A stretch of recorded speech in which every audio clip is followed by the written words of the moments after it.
Hello, I'm Daniel Cox with another installment of Photography Tips from the Field. My wife Tanya and I just recently got here to Costa Rica, and I'm here in my hotel room, and I want to go over a little project that I thought I would share with you folks. One that I get questions about all the time, and that is, how do you clean the sensor on your camera? How do you know if you have to clean the sensor on your camera? And having been in Africa, Kenya, for the last 3 weeks, lots of dust on the sensor of your camera. So here we are in a good place now in Costa Rica in my hotel room, where I'm going to check this particular camera to see if there's any sort of dust or blemishes on the sensor that I need to clean off. So to begin with, the first thing we need to do is see if it's even essential to clean the sensor of the camera, and there's a very interesting and simple way to do that. We're going to set this camera on aperture priority, and I'm going to dial it down to an aperture of f/22. At f/22, it actually creates a sharper image of the sensor, and therefore creates a sharper image of the dust or the whatever it may be that's sitting on that sensor. So you have to dial your lens down to f/22. I'm in the hotel room, so I'm going to be pointing this sensor and the camera itself at the ceiling. The ceiling is white, and it's not real bright in here, but it doesn't matter if the exposure has to go for 15 seconds. It's just a matter of making sure that the exposure takes place. So there you go. I just took a picture, and now I'm going to check the back of the camera. Looking at the back of the camera, enlarging it so that I can see, bringing it up to 100% or more, and then moving around the sensor to take a look. And in fact, here is a pretty substantial piece of junk on the sensor.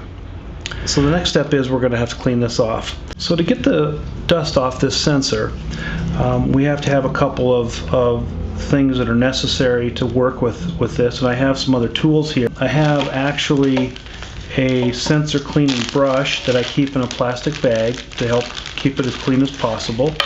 I've got a large one and a small one, and I also have a device that I use called the lens pen, that if something has gotten on that sensor that is sticky or doesn't come off with just brushing it off with air or a brush, this actually has a very soft tip on it that allows you to basically polish the sensor and very delicately remove any sort of smudge. The other tool that I use that a lot of people get really nervous about, canned air, so to speak.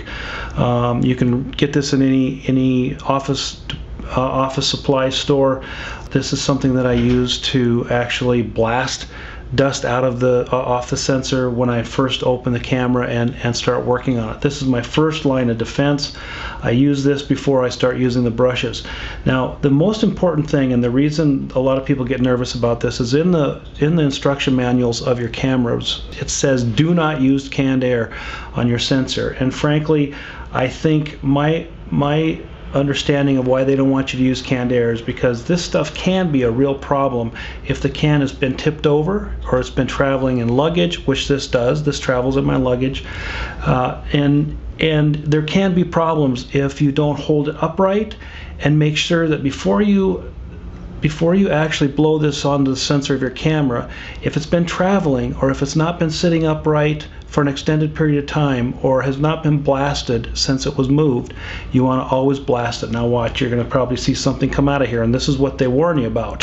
See, that's actually a liquid that gets caught in the system, and if you open your camera and do the first blast like that, you're going to put stuff on the sensor, and that's what the manufacturers don't want you to do, and that's why they say do not use this. But if you're smart about it, all you have to do is make sure that when you've been traveling with this, that you set it up right, give it a blast, make sure that the first blast is clearing the nozzle of any sort of liquid, and then you're good to go to use it on your camera. So I go to my menu, I click on, I have an option here for lock mirror up for cleaning. I do that. It says OK to start, and now I'm going to hit the button. The mirror is now up. I'm going to take the lens off, and I'm going to very delicately move this. I won't be moving this. Just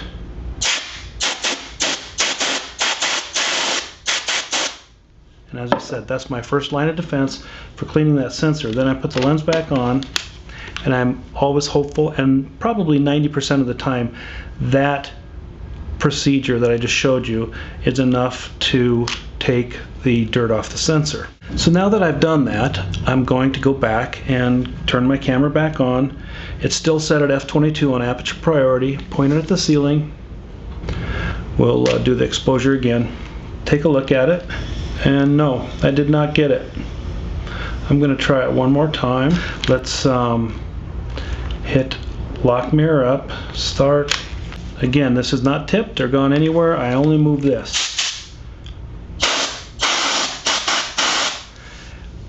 Another thing that's important to note is that this canned air is a small can. This is a very small can. I used to try to carry the bigger cans with me when I'd go on trips abroad, in particular Africa or other places like Costa Rica. And every time I got to where I was going, this would be gone from the big can would be gone from my checked luggage. And my wife had a great idea at one time and said maybe it's the size, because we had heard that it's not a problem, but every time we would end up somewhere it would be gone. So we bought some little ones, and now these make it through with no problem. So keep that in mind. If you're going to buy canned air and use it in the field, you want to get yourself a smaller can. So we're going to turn the camera back on once again. Okay, f/22, focus, closest focus possible. Alright, so let's take a look again. Okay, so still seeing a little bit of smuts on there. That it's not a lot, but it's a little, and it's not coming off. So now we're going to have to go to the next step. So the next step is a process of using your brush. And I'm going to use the brush that's about the size, the width of the sensor in the camera. This is a D7000, so it's one of the smaller sensors, not a full frame sensor. And what the benefit to having the air, other than what we just used it, where we actually try to blow it off the sensor originally, is the ability to help statically charge this brush. By blowing into the brush with this canned air, it creates a static charge. So there, I have charged that brush. I'm going to go back to cleaning. Okay. Bring the mirror back up. Look in here, and very delicately just go in and clean the sensor with this brush. Now the idea of charging this is to create the electrical charge that helps draw the dust off the sensor, and it usually works. Again, I've only a couple times have had to go to the lens pen where I've actually had to actually polish the sensor. So I'm going to take this off again. I want to one more time. I typically will hit it with canned air again after I've done that.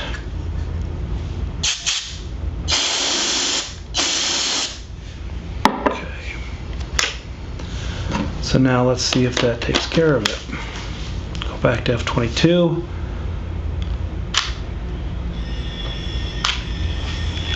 And yes, it has taken care of it. Perfectly clean. And that's all it takes. That's about all there is to it. I think the most important thing is that you understand that it's not impossible to clean these sensors.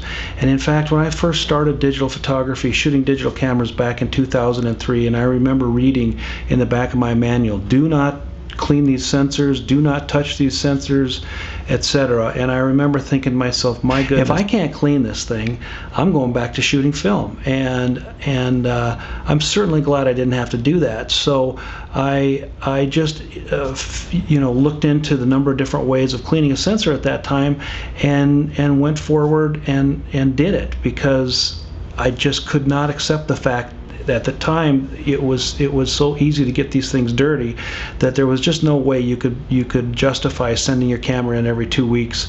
Not only could you not afford the downtime, but afford the cost of cleaning those sensors every time is ridiculous. So I've always cleaned my own sensors, and I've always cleaned them just as I've shown you here. And I think if you take the time to look at it and follow my procedures on this, you'll see that it's a fairly easy thing to do, and you'll eliminate a lot of the crud and things that you get on your images through long-term exposure to dusty terrain, etc. So give it a try. I hope this helps you in your confidence in understanding that you can clean your own sensors. And if you have any questions or want to talk to me about this in any way, please feel free to post any questions on the blog. Thanks so much, and we will talk to you again later.